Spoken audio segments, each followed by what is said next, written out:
thoughts are just thoughts, man, and you can clear them, and they actually mean nothing.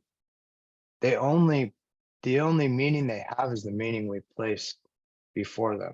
Right. And so when we put too much meaning in certain thoughts and memories, then that triggers the body, right? Which triggers, a potential chain reaction of emotions, right? So Right. that's all emotions are, is being attached to a memory, being attached to a thought that's outside of the present, because there is no thought in the present. The present is the presence. Two,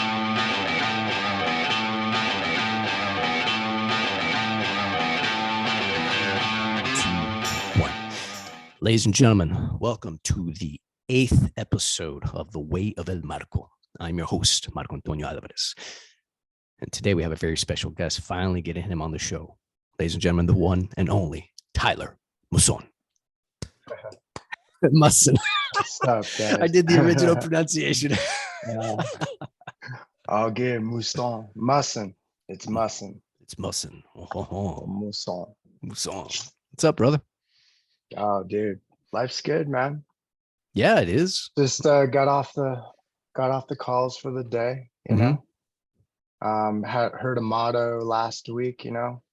5K a day, basically 5K a day cash collected keeps the day job away. So, Ain't that accomplished the truth, that. man? We did 10K cash collected. Can't complain on a Sunday. Yeah.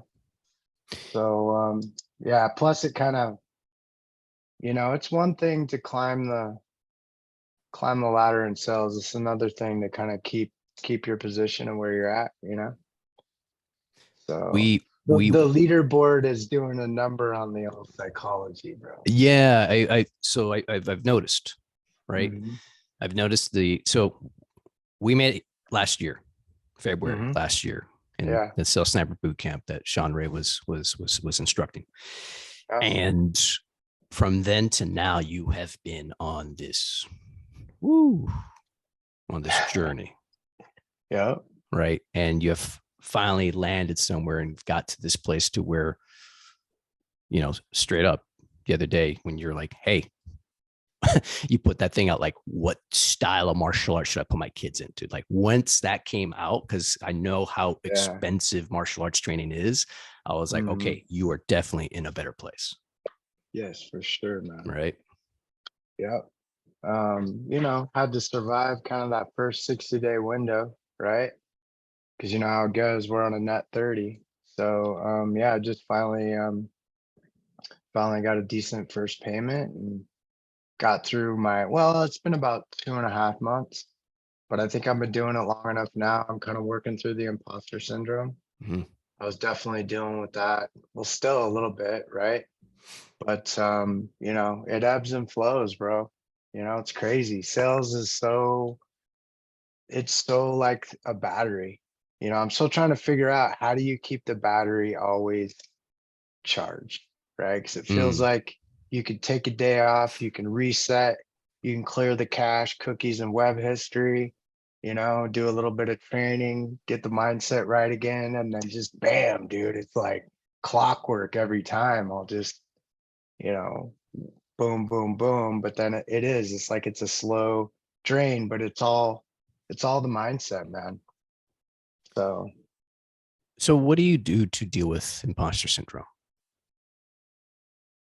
Man, you gotta stop looking at the numbers. You gotta stop. It's just how do you stay present and in flow at all times? Mm-hmm. That truly becomes the equation, because we're selling energy, dude. We're transmuting belief and energy, not in it. On the real, that is how sales should be done. But not in a way where you're like tricking anyone. Like, you're doing it in an authentic way. You're essentially transferring a belief system and an energy system to someone else, so that they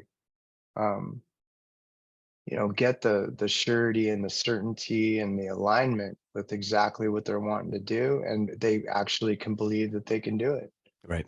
they can stop bullshitting themselves, you know? Right. So many people are just, man, totally unconscious to their own commitments and broken commitments to themselves and inability to trust themselves, inability to follow through, you know, so you got to be able to transmute that in an authentic way, man. And it takes a high level of like presence, flow, and not focusing on the KPIs, dude, just focusing on each customer at a time, not judging the prequals and, you know, how much money they say they're making and if they're looking to buy or not today on this call. I mean, detaching from outcomes is massive. Oh, dude, That's what happens, dude. That's really the battery. The battery is when the battery is fully full for me and it's green, that basically means I'm completely detached from outcomes. I'm completely present. I'm in flow. And that starts, but then slowly, dude, that's the human behavior. You start turning it more into a game. You start paying attention more to the KPIs or who's on your ass coming up through the ranks or whatever, you know, what are they saying or doing differently than what I'm saying or doing, right? And a lot of times there's value in that, but a lot of times it'll just throw you off. Really, you just need to get right back into, am I truly serving people at the highest level to get them to where they're trying to go, you know? 100%. It's Yep. what is service about? What is this whole thing that we're doing? Like you say, it's all energy. So I was at Costco today, right? Doing shopping for the family, and talk about a place that hits your judgment meter. Yeah. All the different bodies there, right? And going from, oh, that look at that person grab, and then going, dude, you have no idea what their story is. Keep going, right? Yep. Going, you're blessed that you're healthy. You have no idea what they're going through. Withhold judgment. Stay detached. Watch that ego. Keep going. Totally, man. Yeah. Same thing with this.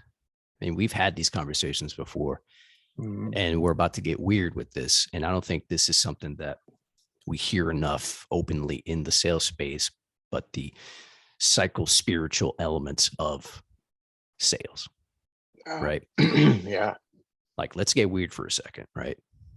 Like if we like talk about like, you know, like what the Hindus and the Buddhists and other spiritual traditions where we are just individual emanations of the grand consciousness, right? The whole idea of namaste, me recognizing the divine in me recognizes the divine in you. And if you and I are coming from the same place, right? And I am coming to this, you know, call to this interaction with no judgment and seriously wanting the best for you. On the other hand, I also need to be taking care of myself and wanting the best for myself. And these are the things that I need to do beforehand, like you said, to charge the battery. Yeah. Right. What's a typical day for you to get that battery charged? What does that look like? When I'm doing all the right things. All right. Yeah. It starts with waking up and not touching my phone. That's the hardest part, bro. A lot of times that means I keep the phone completely away from me while I'm sleeping. I put it on airplane mode. I've definitely noticed the difference. I don't know if any of you guys out there have tried it, but I swear to God, I sleep better. I don't wake up as much when I put my phone on airplane mode. And then first thing I do when I wake up is meditate. And I used to meditate before, man, but I learned Transcendental Meditation. So I got a buddy in the industry as well. You've met him. His name's Marco as well. He turned me on to Marco Basile. He turned me on to Transcendental Meditation. It's basically like the OG meditation, comes from the Maharishi, who was the spiritual guru to the Beatles back in the 60s. He studied this, well, he came up with this method over like a 20-year period. Anyways, brought it to America with the Beatles. It's very simple. It's a mantra, and it's 20 minutes of, that's why I said like clearing the cache and the web history. Like I'm super ADHD, man. And it's like 80% in my head. Like my head's just like a whirlwind, dude. It just never freaking shuts off, right? Always just ideas and solving problems and trying to figure out like better ways to do things and all that kind of stuff. So when I'm doing my meditation, man, that's all it's about. It's almost like when they teach you, it's just when the thoughts come and go. Thoughts are just thoughts, man, and you can clear them, and they actually mean nothing. The only meaning they have is the meaning we place before them. Right. And so when we put too much meaning in certain thoughts and memories, then that triggers the body, right? Which triggers, a potential chain reaction of emotions, right? That's all emotions are, is being attached to a memory, being attached to a thought that's outside of the present, because there is no thought in the present. The present is the present. So with transcendental meditation, is just teaching you, it's 20 straight minutes of just almost like Tai Chi in the thoughts out of your mind as they come. But then as you're doing that, it's like, and you're repeating this mantra that's only personalized to you. And it's almost like you're just kind of slowly floating to the bottom of a pool. And then if you're doing it right, okay, I struggle sometimes because of my mind, because that's my main objective, man. Can I transcend? Because when I transcend, that's exactly how it feels. It's as if I get to the bottom of the pool and then everything's just kind of waving up top, which is almost like the chaos and the vibration of the world. And then as those thoughts are coming, man, I'm just kind of, you'll get stuck on some of them. You'll completely not even realize you're thinking. And then you're like, oh, you'll be like, oh yeah, mantra, right? And then just, you keep pushing. And then before you know it, it literally, the word transcend is perfect. I mean, you literally start envisioning ideas and things and getting the most creative freaking ideas you've ever had in your life, man. I'll have like random moments of calls where I was like, what if you said this? And it's just like, dude, they're just like little IEDs going off in my head, bro. Like literally, and I'll remember them and I'll get done. I'll write some of them down. A lot of time. I mean, just incredible inspiration, man.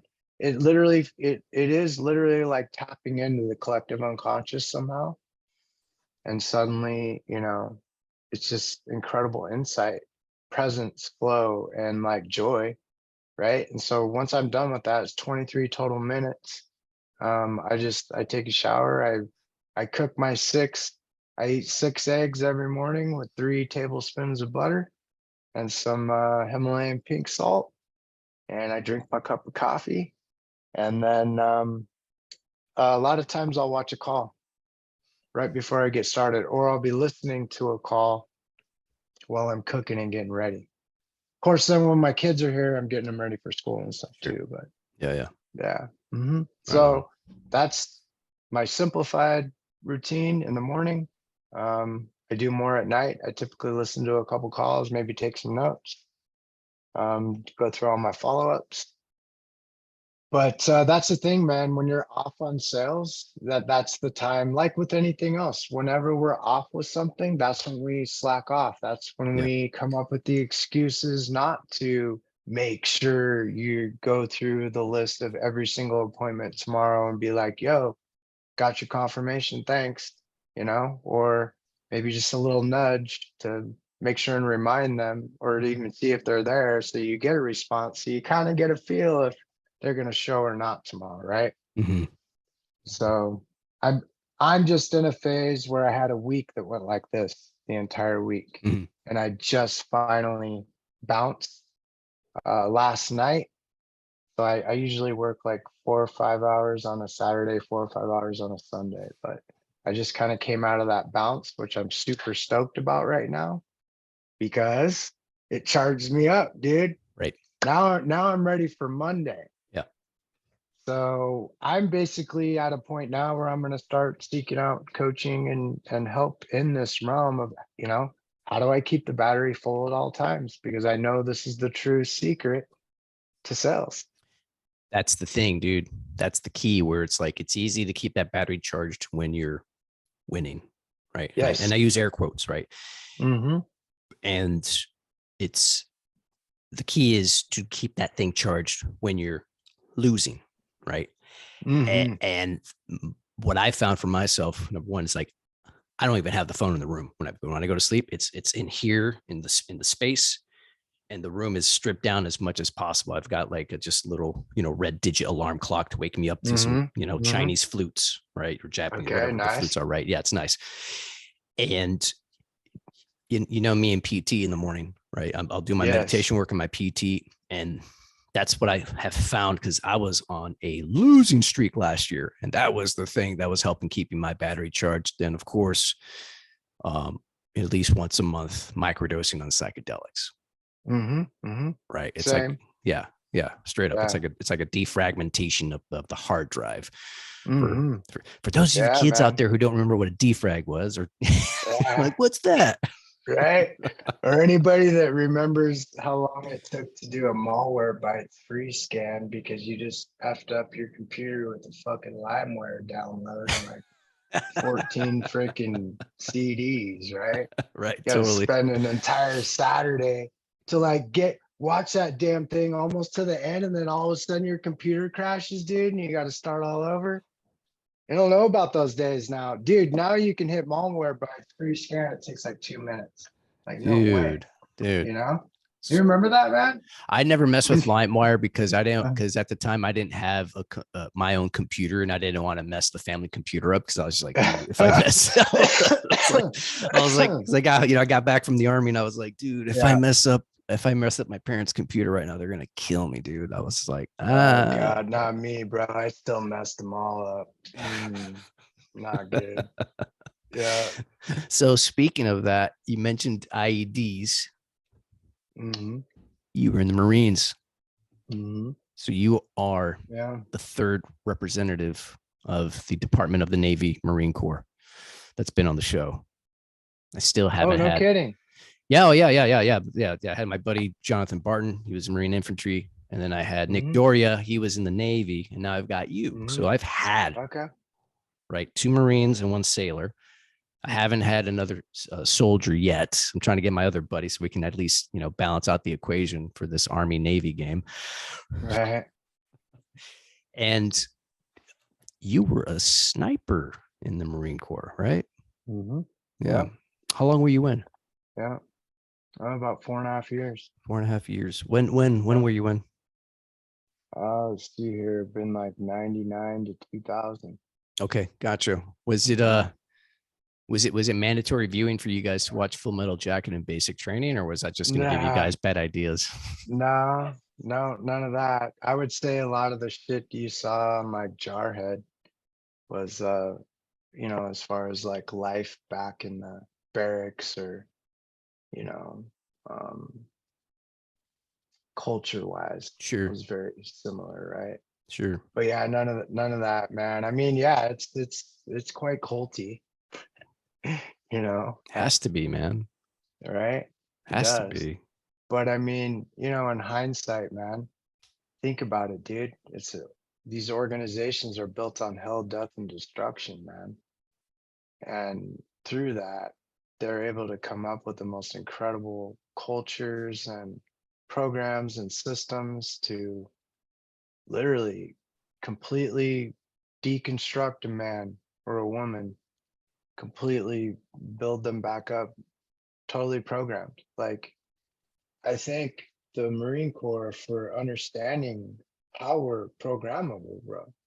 We all are, So, I mean, it's definitely a super hardcore way of doing it. But the bottom line is it proves that we can clear all of our, well, not all of it, but we can clear a lot of it and rebuild into a completely different way, to include even character traits and long held values and beliefs, Mm-hmm. So, I mean, I was just walking in downtown Boise yesterday, and that's what it was, man. So I used to always, like, the decor behind me, that used to be, this was my style, right? But I was walking by West Elm in downtown Boise, used to be one of my favorite like furniture stores. And I went in, I was just like, you know what, man?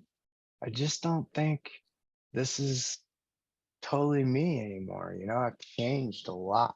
This is not anymore a good representation of who I am at my core, right? So, anyways. No, let's talk about that, because I had this thought today at Costco of just the different phases that we exist in identity wise as we're growing up, right? Yeah.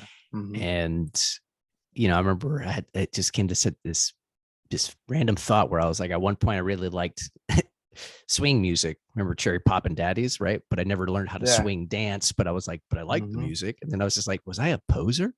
And so, so it's like the different scenes that we belong to, the different identities, and how that's expressed from like the music you listen to the clothes you wear, to even the kind of Mm-hmm. furniture you like. Right. Yeah. Right. Yeah. Yeah. They're all identity objects, right? That we kind of like tie ourselves to like kind of validate this, persona, if you will, that we Mm-hmm. built over a lifetime, right? Mm-hmm. Yeah. For me recently, my latest revelations have been like, um, how, learning, I've studied like Jungian psychoanalysis forever, and all of his theories, and it just resonates with me the most.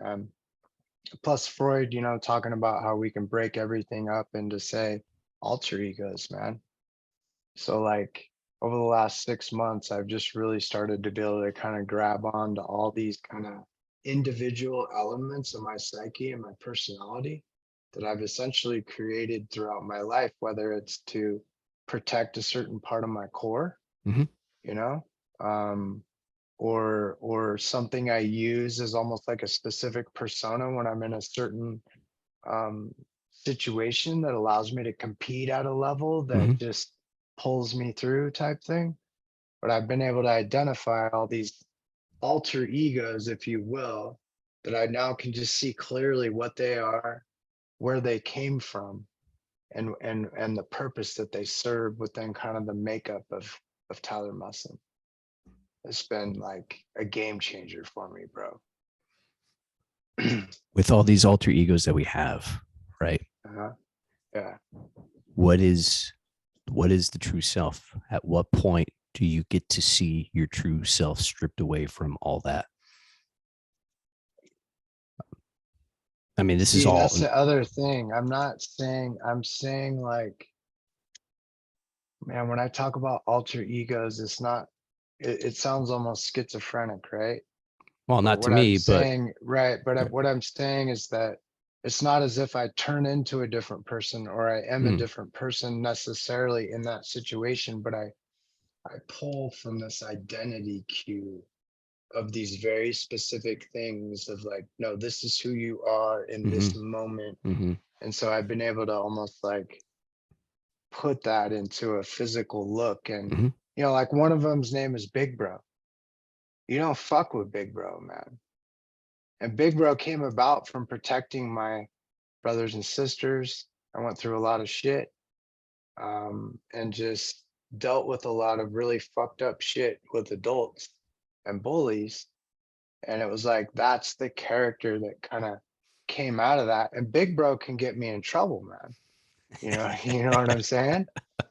And then you got this other one I call Shadow Monk. Shadow Monk is all about kind of like, he's the guru behind the gurus, man. He's has studied psychology and philosophy and spirituality and religion, and reads the Bible and Sanskrit and Tao Te Ching and all these things, right? Just trying to figure out the meaning of life and being able to help other people in that space. And quite frankly, this this shadow monk guy always ends up kind of like the magician behind the king, mm-hmm, right? I've played a lot of those roles throughout my life where I'm like the right hand man to the CEO, mm-hmm, or I am the CEO, but I use this magician archetype, this shadow monk figure that's more of like a wise, philosophical person that kind of understands psychology. Got the beard, he's got the bald head, you know. And I feel like at some point all these characters are going to like almost manifest into their own, even like businesses, dude. Like Shadow Monk is the part of me that will most likely at some point create some type of a coaching program. Sure. Right. Sure. So Going back to and that. dude, I already apologize to your audience. I'm gonna be all over the place because I'm ADHD as fuck. Dude, don't even worry about it. Yeah. Don't even worry about it. The whole thing with this podcast, right? First, it's an art project. And right now it's about whatever rabbit holes come up. We're just going to go down those rabbit holes. Like even, I at some point I'll probably have to flesh this out to have more of a structure. But right now it's just about having fun with this process and just talking about whatever comes up, and it's like, okay, so if we're going to go there, we're going to go there. And if we're going to go here, we're going to go here. I'm not even tripping on it. At this point, you and I just exist here. Then later, when the energy is here, and then when the energy goes out, it's kind of like, well, I'm not necessarily responsible for how the audience is going to respond because this is just us having our expression. If they come back and they're like, dude, what? It's like, well, dude, like, let me ask you something, man. Yeah. What's the number one thing you've gotten out of doing your daily, dude? And you've been religious, man. Your, daily workouts, getting your recording up. It's every day, bro. I noticed, I'm impressed as hell. It was literally something I wanted to start doing myself. One, to hold myself accountable, and two, to have a bit of a platform to kind of express who I am at my core as well, right? So you, my friend, are inspiring me because so now what I'm going to do is I'm going to start back into my own transformation as well. And so you and me, man, we might be sparring on the videos, bro, keeping each other accountable. Do it, man. But I would love dude, to see that. You inspired me to probably do this as well. We're two over 40-year-old guys who, I want to get back into the best shape of my life, man.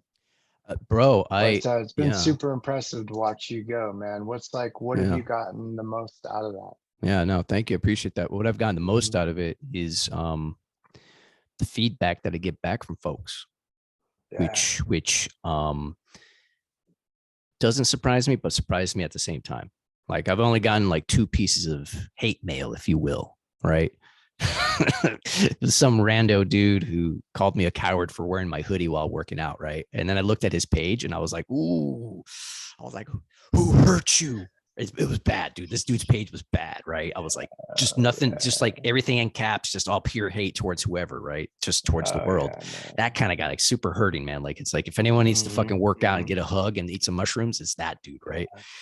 And so what I get is random, it's just homies from the past or new homies that are like, dude, this shit's hell of inspiring. Like it's making me, like want to do this. Now I'm working out more or I'm doing this. I had one friend ask if I'm doing coaching, right? And I was just like, well, not right now, but what do you need help with? And so it's what it is. It's been a really fun project because I love training montages in films. Like any type of action film, any type of fight film, the training montage is always my favorite. Right. Yeah. True. And so what that is now, it's a little training montage. And I'm like, I love black and white, put that filter on there. And then I juxtapose it with a philosophical or spiritual or whatever quote. And then I'm like, that's cool. And it entertains me. I think it's funny. And then I share it. And then I'm like, okay, whatever reaction everyone's going to have or whatever response, that's going to be theirs. And it's a reflection of where they are at. Yeah. Right. Yeah. How do you keep it consistent, dude? Because here's where what starts to happen with me, man. Like, I swear to God, dude, someday when I die, my kids are probably going to have like a book worth of like unpublished posts or like private posts that I just never, right? Because I'll get 3/4 of the way through, I'll have another idea, I'll have multiple quotes or something like, you're consistently doing it every day. Do you ever get stuck with analysis paralysis? No, What quote you're wanting to? nope, You nope, nope. just Because okay, so good there's man. probably not going to be today. I'm probably not going to post anything because today was a rest day. Today I didn't train except I did a cold plunge, which I fucking hate. I hate cold water, and I'm going to do some yoga today because just I just want to. We're in our fucking 40s, right? And so Yeah. there's got to be a rest day. Tomorrow I'll be Right. back on it. I'll be sharing that content. And the thing is this, I'm just going to do it. It's a non-negotiable. It has to happen now. It's expected of me in some sense, because if I don't do it, then I feel like I'm going to lose some momentum. Now, granted, if I do not post, because there have been some times when I go visit my son and now I'm in the middle of the cuts and my schedule gets thrown off, and then I'm like, well, Mm-hmm. if I don't do it for a couple of days, it's no big deal because I'm going to Mm-hmm. get back on that horse. And Yeah. I just do it, man. It's just, I'm not going to, if I think about it too much, then it's not going to happen. Mm-hmm. Right. And I would love to see you do that. I would love to see your content. Right. Because here's the thing about art. It's the whole idea about originality. There's no such thing because it's always influencing each other. Yeah, exactly. Right. Yeah. And until you fully embrace that, you can feel like an imposter too. 100%. Until you're like, no, there really is no such thing as an original artist, Nah. you know?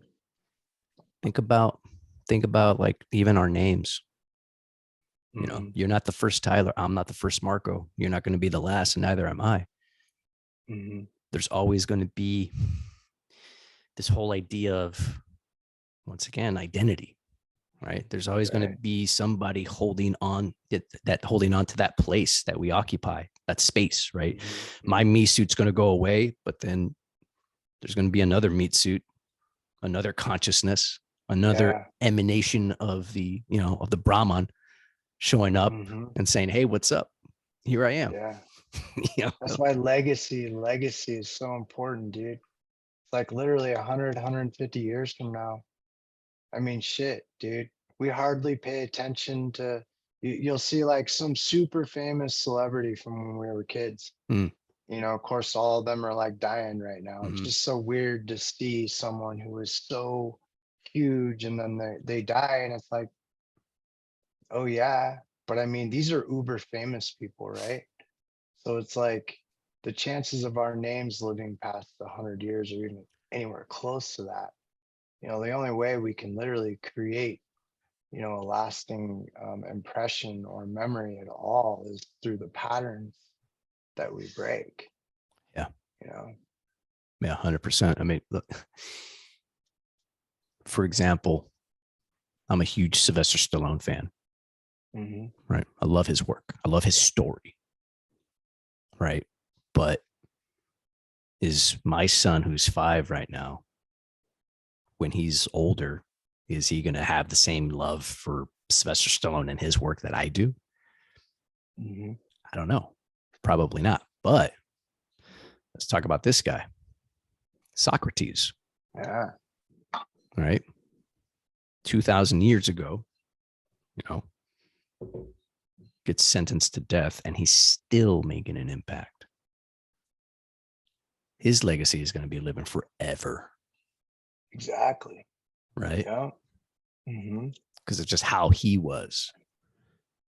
And so, what is it that, well, let me ask you a question. Like, do you want to have a legacy like that? Or what's at this, like, I hate to think that we are at our midpoint in life, right? I don't want to think this whole midlife crisis thing. I remember as a kid, remember in the 80s, how there was the That whole was joke.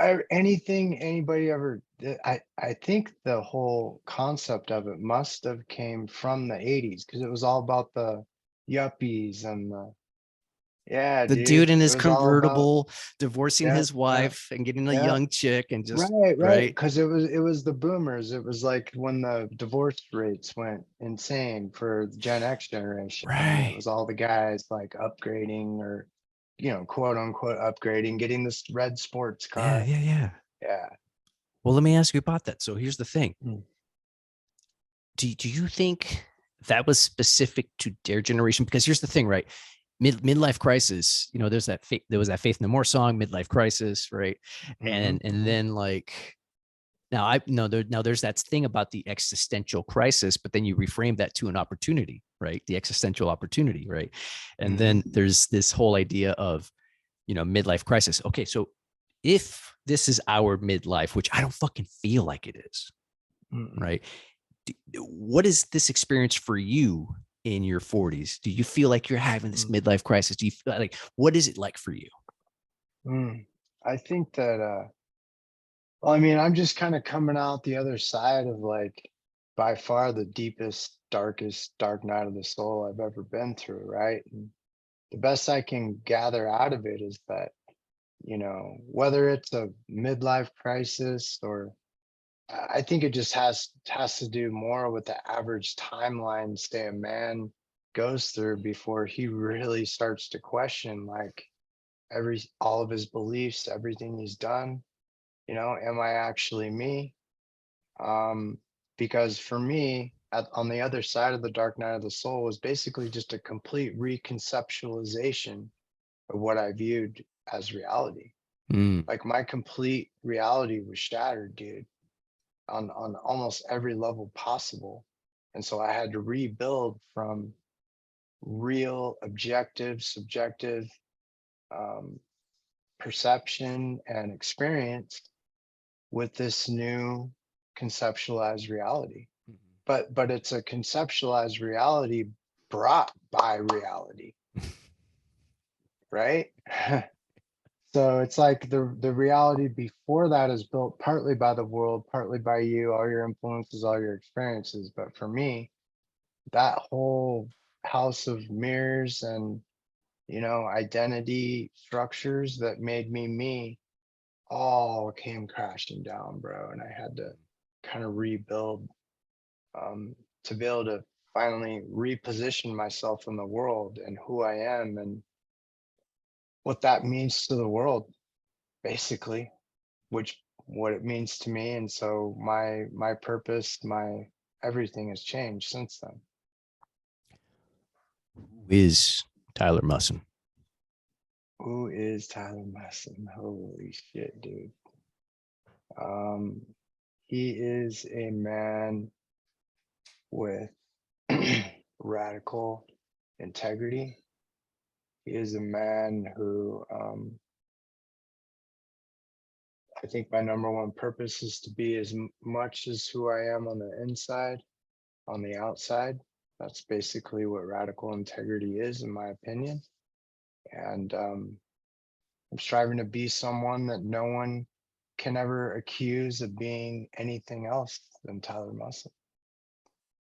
Because I think there's a lot more mask wearing than we think in the world, and whether it's conscious or unconscious. And what happened to me is, even prior to all this, I felt like I was a pretty solid guy who was exactly who I said I was. In certain circumstances, I was not. You put me in a corporate boardroom, it tamed me in certain ways and make me a certain way so I could fit into that environment and not be rejected by, quite frankly, the other people that are wearing masks too, right? Right. So in the end, I've always kind of been someone who has just kind of figured things out and rocketed to the top of dominant structures and shit like that. And then I think that I don't realize how many others secretly want to destroy that. And so they're going to look for any vantage point to destroy you. Yeah. Right. And if you're wearing a mask, if you're doing anything that's outside of who you show yourself to be in the boardroom, that's just leverage for someone else to try and destroy you. So you're better off to either not have the things that even put you in the environment, in my opinion, that makes you feel like you have to wear a mask. Because if you're already there doing it, it's pretty tough to reverse that. You either are being exactly who you say you are, or you're doing something to defend against potential rejection and abandonment. And I think that that's the core of the human as we sit today. we're more fear-led than we are love-led. Yet we're slowly trending towards love. When we trend towards love, we trend towards courage. When we trend towards courage, we trend towards truth. When we trend towards truth, we trend towards following the message rather than the messengers. We're still fucking stuck on the messengers, bro. You know, you and I could literally post the same quote on Facebook against some other well-known influencer, right? Dude, Yeah. everybody will cream all over the face of the fucking influencer because it's not about the message, bro. People are attached to attaching their identity. Oh, buddy, I lost you.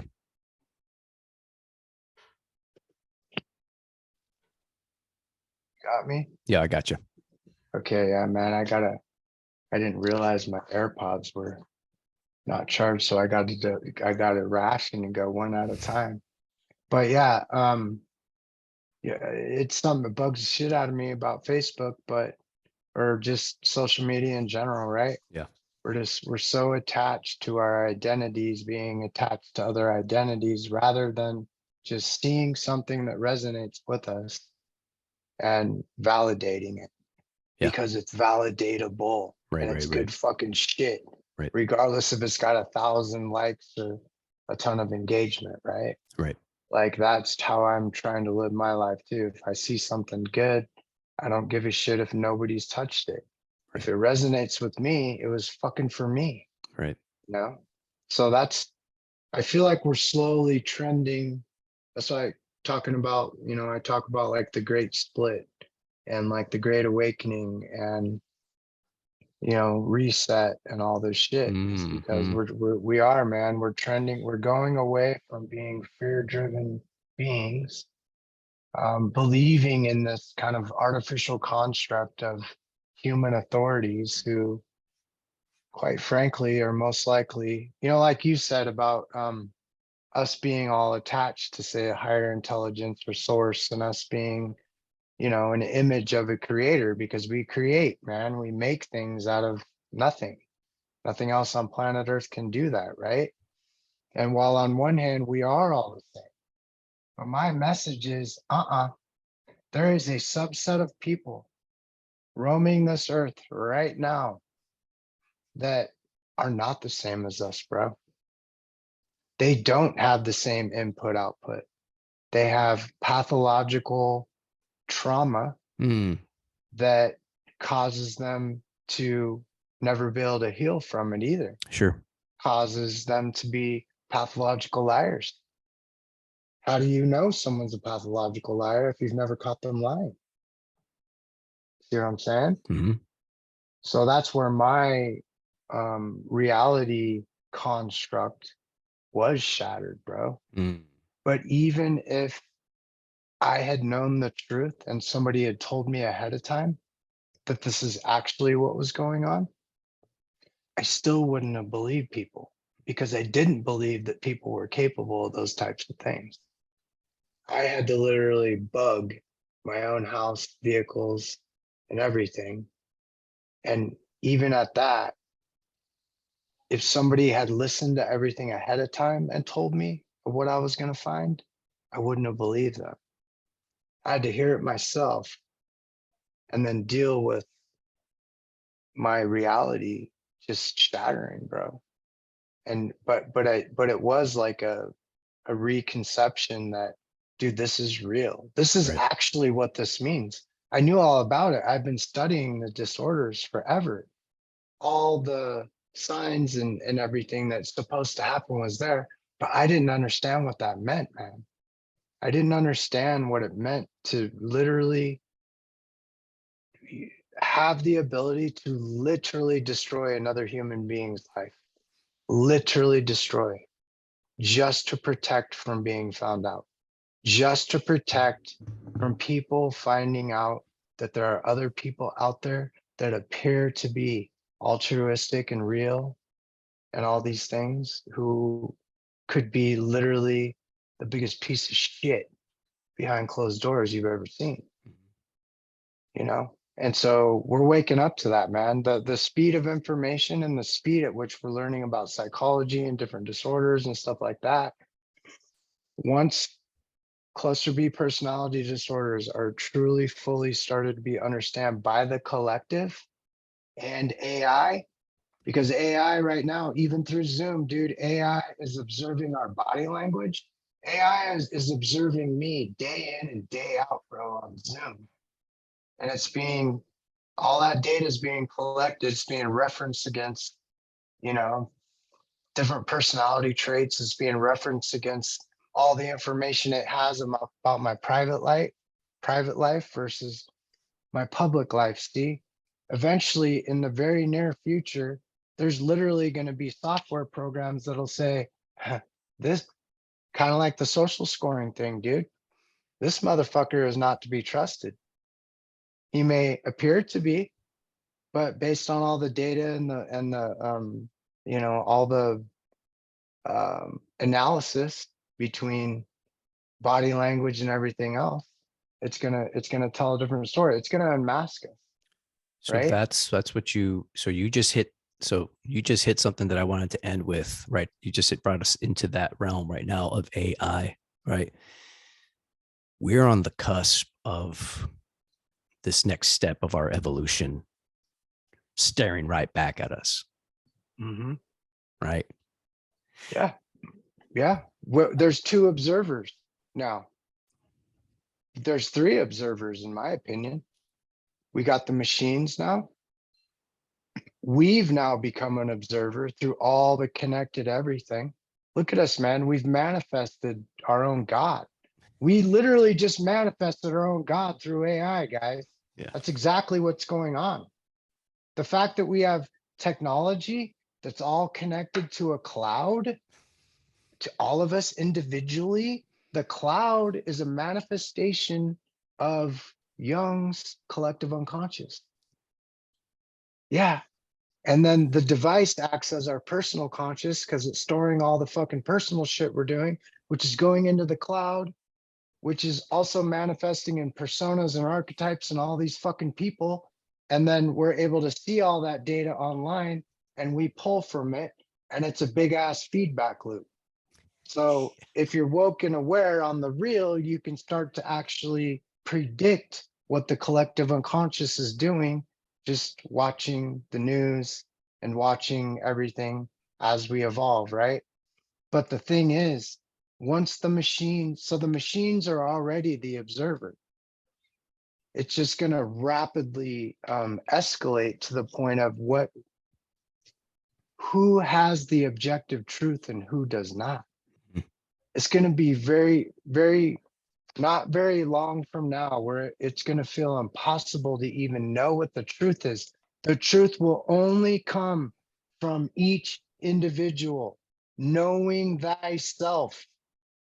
Okay, because like you're saying, we are all the same. And I am saying 80% of us are the same at our core. But that 20% that's not, that 20% is what's fucking up the whole world. That 20% are the Fortune 100 and 500 CEOs that will completely rape your family of your entire life savings for a few extra bucks. The politician that will say, do whatever to satisfy his cronies and all of his, corporate interests and whatever narrative agenda that's going on. Right. And we go, oh, it's not that big of a deal, or maybe he didn't mean it, or no, that's what I used to act like. Maybe she just, yeah, it's not that big of a deal. It's just one lie. It's just this, it's just that. No, it's pathological, meaning it's literally like a system that can't be broken. That's basically what pathological means. That 20%, when you said 20%, 80, 20, 20, 80, that made me think of the Pareto principle. Bro, you see, I'll always talk about it 80% and 20% because I've been a marketer. I've been a professional marketer my entire life, dude. I've been analyzing data and doing experiments, if you will, on the collective.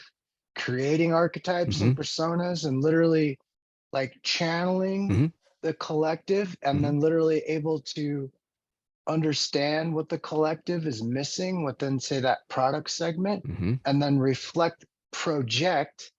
So I'm able to channel and then project back onto the market what the unconsciously what the people truly desire. Yep.